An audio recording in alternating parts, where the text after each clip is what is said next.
پیارے بچوں، آج ہم کہانی سنیں گے ایک سنجیدہ شہزادی کی۔ ایک گاؤں میں ایک محنتی کسان رہتا تھا۔ اس کے 3 بیٹے اور 1 بیٹی تھی۔ سب سے بڑا بیٹا فہیم نہایت عقل مند تھا۔ دوسرا بیٹا سہیل بات چیت میں ماہر تھا اور ہر معاملہ نرمی سے طے کر لیتا۔ سب سے چھوٹا بیٹا شاہ زیب بظاہر کوئی خاص ہنر نہیں رکھتا تھا، مگر اس کی چھوٹی بہن مریم کو اپنے بھائی شاہ زیب سے بہت محبت تھی۔ مریم کو شاہ زیب کی کہانیاں بہت پسند تھیں، جنہیں سن کر وہ کھلکھلا کر ہنستی اور ان سے بہت لطف اندوز ہوتی۔ شاہ زیب کو اپنی بہن اور کھیت کے کاموں سے بہت محبت تھی۔ وہ سخت محنت کرتا اور اپنے جانوروں کی بھی دیکھ بھال دل سے کرتا۔ سب جانور اس سے خوش رہتے تھے۔ اسی ملک میں ایک بڑا بادشاہ سلطان عزیز حکومت کرتا تھا۔ اس کی صرف ایک ہی بیٹی تھی، جس کا نام شہزادی نور تھا۔ چونکہ اس کا کوئی بیٹا نہ تھا، اس لیے اس نے نور کو بیٹے کی طرح پالا۔ شہزادی نور کو ملک کے بہترین علماء سے تعلیم دی گئی، لیکن مسلسل پڑھائی سے وہ تھک چکی تھی۔ اسے نہ کھیلنے کا موقع ملتا تھا، نہ ہی ہنسنے کا۔ ایک دن شہزادی نور نے زور سے کہا، میں ایک شہزادی ہوں اور مجھے آزادی چاہیے کہ جو میرے دل میں آئے میں وہ کروں۔ اس کی خادمہ بولی، آپ تو کسی کسان کی بیٹی کی طرح بات کر رہی ہیں شہزادی۔ شہزادی نے جھٹ سے جواب دیا، کاش میں کسان کی بیٹی ہی ہوتی۔ جب سلطان عزیز نے یہ سنا تو وہ غصے سے دھاڑنے لگا۔ ہاں ہاں ہاں ہاں، وہ ہمیشہ یہی کرتا۔ جب وہ سخت ناراض ہوتا تو وہ پھر بہت غصہ کرتا۔ شہزادی نور اس کے غصے سے سہم گئی، مگر پھر بھی کہہ دیا، ابا حضور، میں ان بوڑھے علماء کی بور کہانیوں سے تنگ آ چکی ہوں۔ میں ہنسنا چاہتی ہوں، میں خوشی چاہتی ہوں۔ سلطان نے غصے سے حکم دیا، اس گستاخ لڑکی کو اس کے کمرے میں قید کر دو، جب تک کہ یہ معافی نہ مانگے۔ مگر شہزادی نے خود سے کہا، میں خود ہی کو قید کر لیتی ہوں، اور جب تک کوئی مجھے ہنسا نہ دے میں کچھ نہیں کھاؤں گی۔ سلطان عزیز نے کئی گھنٹوں بعد جا کر اپنی بیٹی سے پوچھا، پیاری بیٹی، آپ کو کیا چاہیے؟ شہزادی نے پرعزم انداز میں کہا، ابا حضور، مجھے خوشی چاہیے، کوئی ایسا بھیجو جو مجھے ہنسا سکے۔ تب سلطان کو احساس ہوا کہ وہ اپنی بیٹی کو بچپن میں کبھی بھی خوشی نہ دے سکا، نہ وہ خوش ہوئی اور نہ وہ کھیل سکی۔ چنانچہ اس نے ملک بھر میں اعلان کروایا کہ جو بھی شہزادی نور کو ہنسا دے گا وہ اس سے شادی کر کے سلطنت میں شریک ہو سکے گا۔ یہ خبر مریم تک بھی پہنچی اور اس نے ضد کی کہ شاہ زیب کو دربار جانا چاہیے اور دربار جا کر شہزادی کو کہانی سنانی چاہیے۔ جب شاہ زیب محل پہنچا تو شہزادی نور اس دیہاتی نوجوان کی سادگی اور تازگی سے حیران رہ گئی۔ شاہ زیب خود بھی نور کی خوبصورتی سے متاثر ہوا۔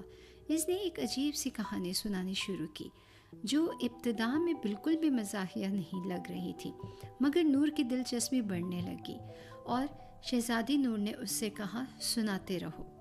شاہ زیب نے سر جھکایا اور کہانی شروع کی۔ ایک ملک کا بادشاہ بہت عقل مند تھا۔ وہ کہتا تھا، میرے پاس سب سے ذہین مشیر ہے، میرا الو۔ ہاں جی، بادشاہ الو کو اپنا مشیر مانتا تھا اور اس کے کمرے میں تخت کے ساتھ ہی سونے کا ایک پنجرا رکھا تھا، جس میں وہ الو بیٹھا رہتا تھا۔ بادشاہ روز صبح الو سے مشورہ کرتا، جیسے کہ آج ٹیکس بڑھاؤں یا کم کروں۔ الو بولتا، بادشاہ کہتا، صحیح کہا، بڑھا دوں گا۔ ایک دن وزیر ہمت کر کے بولا، حضور، الو تو بولتا ہی نہیں، آپ اسے سمجھ کیسے لیتے ہیں؟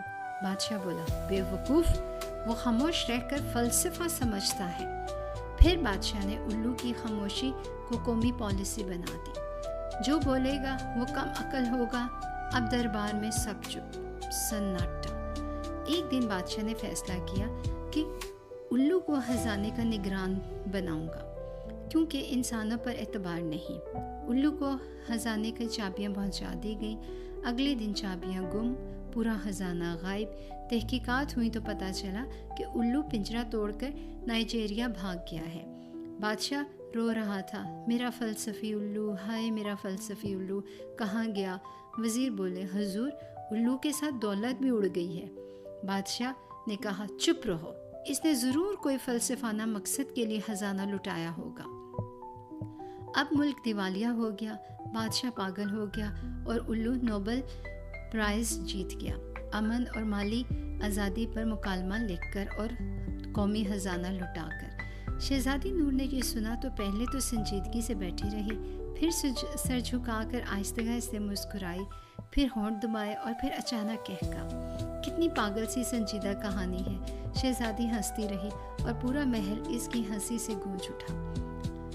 سلطان عزیز حیران ہوا اور شاہ زیب سے کہا، تم نے ناممکن کو ممکن کر دکھایا، تو اب کیا تم شہزادے سے شادی کرو گے؟ شاہ زیب نے ادب سے کہا، نہیں حضور، شہزادی جیسی ذہین اور خوبصورت لڑکی کو تو کوئی شہزادہ ہی ملنا چاہیے، میں تو صرف یہاں پر کہانی سنانے آیا تھا۔ اگر آپ اجازت دیں تو ایک کتابوں کی دکان کھولنا چاہتا ہوں جہاں پر ہر کہانی ہنسی اور عقل سے لبریز ہو۔ سلطان ہنسا، تم واقعی عقل مند ہو۔ اس نے شاہ زیب کو ایک بوری بھر کر سونا دیا، ایک گھوڑا اور شہر میں ایک دکان دینے کا حکم دیا۔ شاہ زیب کی کتابوں کی دکان شہر کے سب سے مشہور جگہ پر بن گئی، جہاں پر ہر روز نئی سنجیدہ مگر پاگل کرنے والی خوبصورت کہانیاں سنائی جاتی اور شہزادی اکثر بھیس بدل کر وہاں آتی، صرف ہنسنے کے لیے۔ تو پیارے بچوں، اس کہانی سے ہم نے کیا سیکھا کہ اصل ذہانت وہ ہے جو ہنسی اور فہم کو ایک ساتھ جوڑ دے۔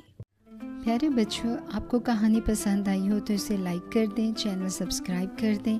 خیر سے سوئیں، خیر سے اٹھیں، اپنا خیال رکھیں، میٹھے سپنے دیکھیں۔ شب بخیر۔